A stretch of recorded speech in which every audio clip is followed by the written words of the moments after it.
Let me introduce you to my friend Andy.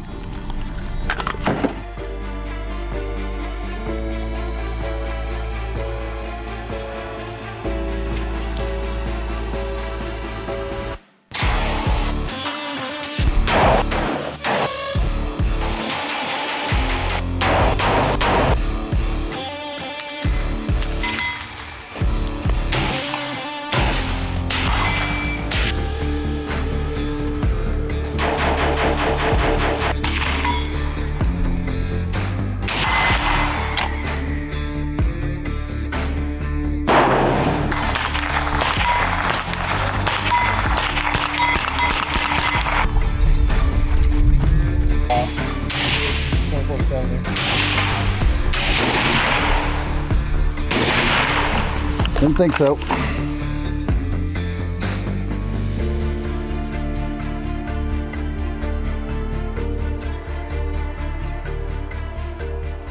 Hey, what's up, y'all? Welcome to The Experience. SpicySnafu Facts here, and today we're covering the spicy topic of affordability and the Anderson Manufacturing Frontline 11.5 AR pistol. Let me ask you a question. How much do you think someone should spend on an AR platform? Specifically, how much should you spend on an AR-15 in 2024? There's a lot to break down in this discussion, but at the end of the day, I have to agree with Nothing Fancy on this one. It breaks down to cool number one, which is performance. Does this item work well for its intended purpose? And cool number two, which is the enjoyment part of coolness, the I think this is cool as hell part of products that makes you say, take my money. This is a tale as old as time and an argument humans will be making when surviving in the subway system post-nuclear doomsday while they are debating whether or not they should be using their dirty ammo or military-grade rounds.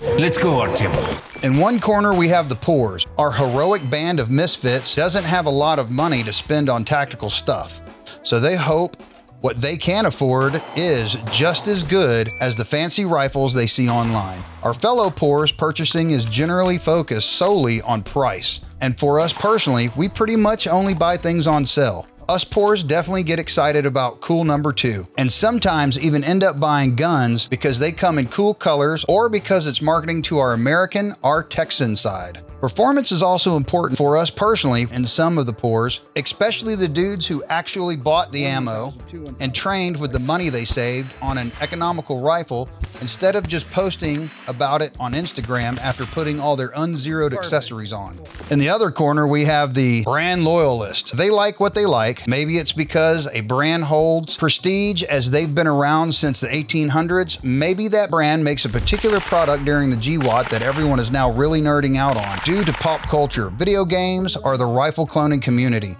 And maybe, just maybe, they bought a rifle because their favorite YouTube gunfluencer, content creator, or IG operator gave it a positive review and or told them to buy it. Nothing wrong with that either. We are never hating on people being successful and monetizing their personalities, but we do take issues with stuff that isn't honest. Even if they got paid for the review, we don't jive with content that is dishonestly affecting the community, affecting the purchases we make because of it, and putting out bad information. We value honesty as our #1 review fundamental pillar.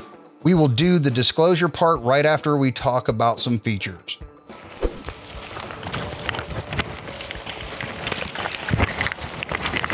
Oh, hey gang. How are y'all today? Thanks for stopping by. So we just wanted to go over the features on our sweet little AM-15 Anderson Frontline 11.5 inch pistol. So I guess we'll start at the back because, you know, points of contact and all that. So it does come with this mag pull stabilizing brace. We took it off the second we got it out of the box, put it on for photos once, and then put it back on for this right now. So personal preference on this, swap it out if you're feeling it. It's got a mag pull K2 grip. I'm a big fan of these. I like the ones with the storage. I like the popsicle ones that are a little bit thinner depending on how short the gun is, but it's a good grip. Again, personal preference. So they've got a standard mil-spec trigger. It's a 7.5 inch, or excuse me, 7.5 pound, somewhere in there, standard mil-spec trigger. I don't have a trigger gauge, you know, handy in the jungle, but I'm sure it's probably on their website and you know how to Google because you're smart, because you're here watching it and we appreciate you. So it did come with a standard mil-spec safety. Brian swapped it out for this Ambi one because that's how he rolls. It also came with a normal PMAG, but in terms of drip, it's kind of hard to beat this little guy. So Moving on down, we have the new Anderson. It's their tapered retention system, the AN15 TRS, I think, but it's a free floated handguard. It's a lightweight 10.5-inch handguard with a retention system, so that it's basically gonna have a couple locking points where it's not gonna rotate. Brian's had pretty good luck with his laser on here so far, so that's a nice sign, especially on a good affordable rifle or pistol, thanks ATF. So we do have this nice ambidextrous Break Warhammer charging handle. I actually bought one of these a year or two ago. It's on a gun Brian has because it's a solid charging handle for being affordable. And it did come with an A2 bird cage. We do not have that on there currently because it wasn't mountable. We got this 10.5-inch handguard to an 11.5-inch barrel. So it's a black nitrided barrel, 4150 chromoly, vanadium, vanadium, whatever that word is. And it's a 1-in-7 twist on a carbine buffer, or excuse me, carbine gas system. It does have an H2 buffer as well, which is nice with a pistol, especially when you're gonna suppress it. So it's a 1-in-7 twist, and that's the part that I really kind of want. I was trying not to stick his can in the mud, but that's the part that I really want to bring attention to, because 1-in-7, as far as AR twists go, right? And what you're gonna see commonly now is 1-in-9, 1-in-8, and 1-in-7. Personal opinion, 1-in-8 is the master race for AR twist rate because it will cover the most grain weights of bullet available. 1-in-7 is gonna handle a heavier weight better. 1-in-9 is gonna handle lighter weight better. So like 50 grain varmint bullets, something like that. And then of course, 1-in-7, you get that sweet 77 grain Black Hills or the 75 grain AAC match stuff we've been shooting. And honestly, I'm a pretty big fan of that for it being affordable. And you know, I think it was 60 cents a round we were looking at earlier on their website today, and that's match ammo. So overall, it's a pretty sweet package. Thanks for tuning into our features discussion, and we're gonna kick on out of here right now. We'll see you later.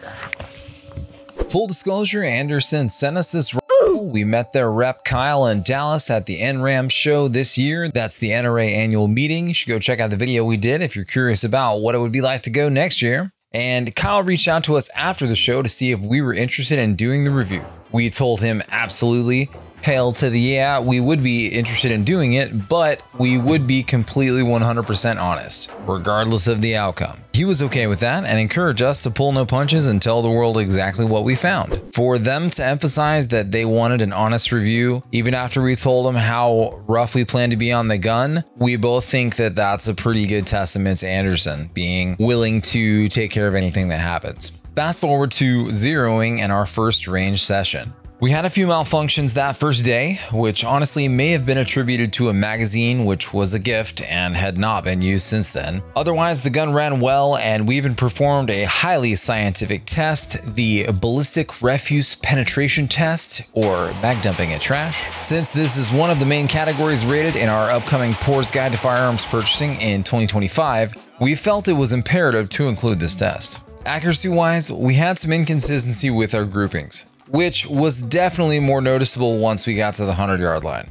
The ammo test we performed is pretty standard for us when we get a new upper or a new rifle, and it consists of shooting 5 to 6 of the most common loads people would be shooting through the gun or the loads we want to shoot. Especially in a recreational or a new shooter capacity, we think most people are going to be shooting 55 grain ball. So we shot 55 grain XM193, 55 grain Winchester White Box, 55 grain PMC Bronze, 62 grain M855 PMC, and 75 grain AAC Match. The AC Match stuff performs well in most all of our rifles and pistols, so we like to include it in there because it's really a great bang for the buck. To be honest, we were a little disappointed with the groups that day and ended up going back to the secret bunker, and Snafu did his gun wizard thing because we wanted to try to investigate a little more to see exactly what was happening. We did find some things out during this process, and here they are. So the gas block screws were not nearly as tight as they should have been, and that was an easy fix for us, but worth noting for sure. One of the handguard set screws was partially stripped. Here's a picture of it right here. So Brian checked the barrel nut, which was a little over torqued, but that spec is a pretty wide range, to be honest. We then contacted Kyle and sent the pistol back to Anderson, where they swapped the barrel out, test fired it, and sent it back. So after they swapped out the barrel and sent it back, this horse got put to work. We had acceptable accuracy results at our first range session post barrel swap, roughly 4 MOA. Keep in mind, twist rates are a thing and bullet weight matters, but more on that later. We ended up then shooting the pistol for about 1200 full power rounds, an entire FTX with a blank firing adapter attached, and a metric crap ton of 22 long rifle through the CMMG 22 conversion kit, which we did a video on previously that you should check out if you want to save some money and hit the range more often. Here are the pictures of our groups after the final accuracy testing after all of that round count and usage. We repeated the same test as before and had a good time doing it. Overall, it's punching above its weight class in our opinion, but how do you even determine what the weight class is per dollar? That's for you to decide, but here's our humble opinion. So after all of that, we get to the point that both of us feel really isn't discussed as much as we would like when it comes to consumer AR performance in comparison to price point. So what is an acceptable performance for a sub 500, and I'm gonna not try to say the D word here, so a sub 500 doubloon AR? What is an acceptable performance for a sub 1000 shekel AR? And what is an acceptable performance for a 2000 denarii AR or higher? And so on. While you have to answer this question for yourself, here's our caveman thoughts on it. Honestly, this is just us looking at the data that we have and the purchases we've made. So if a sub 500 rupee gun is a 4.5 MOA gun or less, which is the military standard again, not to beat that dead horse, but we do have to reference that. So around the 750 banana range, let's say 2 to 3 MOA approximately. And then around the 1000 Reese's Peanut Butter Cup gun, maybe that's 1 to 2 MOA, somewhere in there. Anything up from there should be about an MOA or less, in my opinion. And this is obviously completely arbitrary and us just throwing some numbers around, but we hope that it starts a debate amongst consumers and companies about what their standards are and what their products can actually do in reality versus a barrel and a vise. The whole idea that we look at twist rate and talked about twist rate earlier is that personal opinion, the 1 in 8 twist rate is the master race twist rate for every AR. 1 in 7 I think is honestly stupid in a consumer capacity because the vast majority of people are not going to be shooting that heavy of ammo. My Franken rifle we showed you earlier, which is kind of like a Mark 12 at home build, that thing shoots 55 grain almost as well as it shoots a 69 grain. When you get into a match ammo, you should expect better performance because you're paying for it in the same way that you're paying for performance in a rifle. Thanks, Anderson. All right, guys, let's get back to the studio, wrap it up. Woo! Okay, guys, we made it. We're here. We're out of the bamboo and off the range and back in the studio to give you some final thoughts and have a little bit of a discussion on BRM, which is basic rifle marksmanship. Brian's gonna tackle that one because that's the term that he introduced me to. And we're gonna talk a little bit about accuracy. So the raw fact is, what are the standards for you? And I guess we'll just use the Army standard because it's an established one. And I think a lot of people in the industry have used the term mil-spec enough that there's no one that can tell me that that's not what they're trying to emulate. Right. So what is that for the Army? So the Army standard on the M4A1 series of rifles is 4.5 MOA, and that's with a 14.5 inch barreled 1 in 7 twist rifle. Yep. Finally, for me is what level of accuracy are you capable of? What level of quality of 0 is on your gun? And what ammo is it 0 to? This is always one of those things that I feel like is really understated. At least I know people talk about it on the internet, but when we encounter folks, especially at the range, sometimes at classes or matches that they paid to be there, that somehow they have not gone and confirmed they're 0 with that match ammo or whatever they're going to be using. And I do not mean that in a hurtful way. It's just the nature of the beast. It's the nature of the beast, right? Sometimes you just don't have time and you're rushing out there. One of my homies has literally talked about he won a night match and basically zeroed his laser like the night before and didn't actually shoot around to confirm it. So like you could do it, you know what I mean? Either way, I think that's a huge part of it. And the other thing is, what sighting system are you using? So during this video, we used a red dot. We used a magnified red dot with a 3x magnifier. I wish I had a 5x, but I don't. We were gonna use a prism, but we don't have one of those either. If Primary Arms wants to send us one, I won't be mad. But what optic do you have in your gun? What level of accuracy is that capable of providing you? In addition to your shooting platform, in addition to the mechanical part of that equation. Are you a bench rest shooter and really all you're shooting for is absolute accuracy onto a paper target from a bench, rested completely? Or are you actually shooting your gun in a more realistic capacity? If you're hitting a 200 to 300 size man yard target, or excuse me, a 200 to 300 yard man size target, that's pretty good. If you're thinking that you're using an unmagnified red dot at 200 yards, dog, that's a good shot. At 300 yards, you have really good skills and you probably had a nice contrast on there, or maybe a magnifier, right? I grew up eating carrots. 300 yards with a magnifier is about, personally, as effective as I can be to see enough. After that, I feel like I need an LPVO.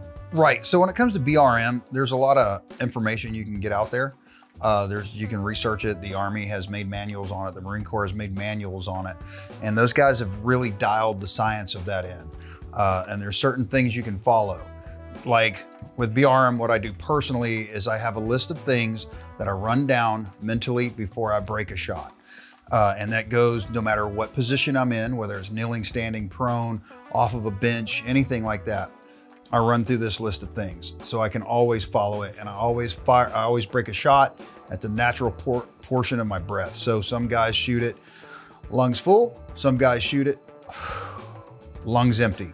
So that's all gonna determine the cycle of your BRM. So get out there, shoot a bunch of rounds, figure it out, you'll have a good time. Do it when you're breathing a whole lot. That's when I think it helps. Yeah, that's to learn the best. Once you get your BRM down, your basic rifle marksmanship, and you move into more of your advanced marksmanship, that's where you're gonna wanna start doing your stress shoots. You know, like he likes to run. I hate running, but I get carried away with it. Like we do get carried away with it, and I like to do like a whole bunch of sprints and then try to like break headshots, and it's fun. So for us, we expect our weapons to be so much more accurate. On the consumer side? On the consumer side. We expect them to be so much more accurate. And guys are taking these rifles to war. And we're just LARPing, right? And we're just playing around at the range, or shooting pigs, or whatever it is you do. And this Anderson pistol, we were able to achieve 4 MOA.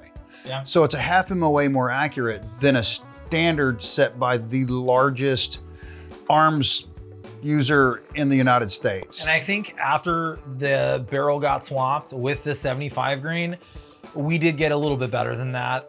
And we didn't actually like measure them and use a grouping calculator and all that. Rough estimates. And that's the thing, is like, we're gonna be honest 100% that, you know, we didn't get all super scientific with it, but at the same time, we're using an inch graduated target that we use consistently, like 100% of the time for zeroing. So it's kind of at least our personal standard. With that, we're gonna kind of get back into the actual review, final thoughts. So final thoughts, we'll go first with Brian, and then we'll go back to me, and then Brian has his nugget of knowledge for you he's gonna gift you with today. Right, so hopefully it doesn't offend anybody, but if it does, get over it.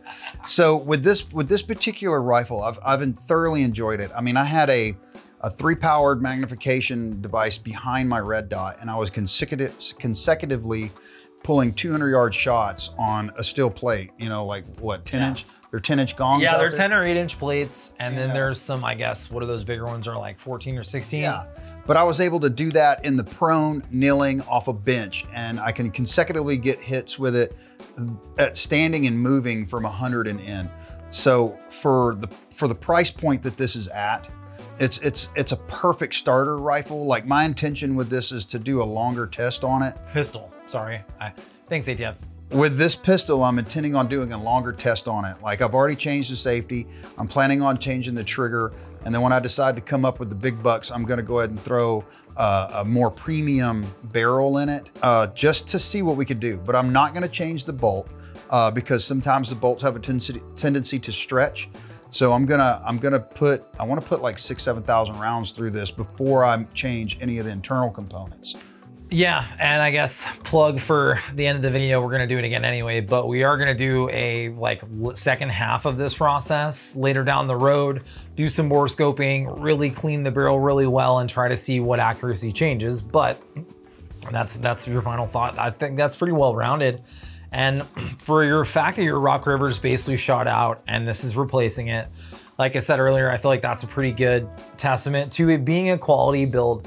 Is it a, you know, $3,000 pick a brand here? We're trying not to use brands other than the ones we talked about owning. Pick a $3,000 gun. Like, obviously, I expect that to be different standards than I do for this, but this is more of the affordable everyman's platform. There's a few brands out there that are reliable, economical, good brands. It may not be a starter rifle. It may be your second or third. It may be you got a 16-inch gun and that was a rifle and now you want to get a pistol. Right. Either way. For me, what I found, one of the things that impressed me as well is we took this on a night FTX event, and I've only used Kentuckiana Gun Works lubricants on this, and we put a blank firing adapter on it.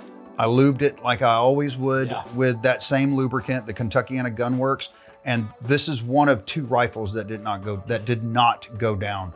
Just so happens the other one also used the same lubricant. Totally. And I think a lot of it is weapon maintenance is important, right? It's why we kind of just break down everything we buy, regardless of what manufacturer it's from, right? Oh, the day I get it We've home. pretty much broken down and retorqued almost every upper but my BCM and your Daniel.